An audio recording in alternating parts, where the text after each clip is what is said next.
ស្វាគមន៍មកកាន់លំហាត់បន្តអញ្ចឹងលំហាត់បន្តរបស់យើងនេះគឺរូបមន្ត XR ដែលយើងមើលនៅក្នុងនេះណារូបទំព័រទី13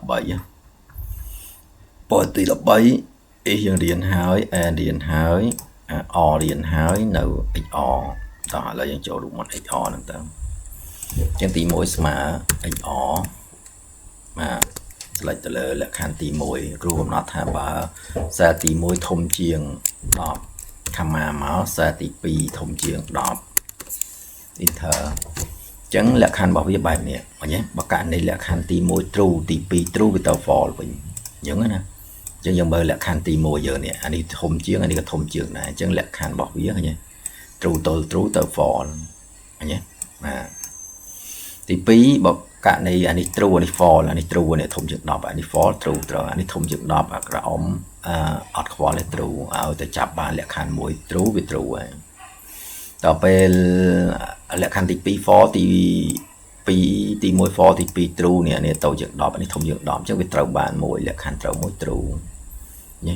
តែបើខុសទាំងពីរ false តែបើត្រូវទាំងពីរគឺ false ដូចគ្នាញ៉េអញ្ចឹង ER ប្រច្រាស់ពី R បន្តិច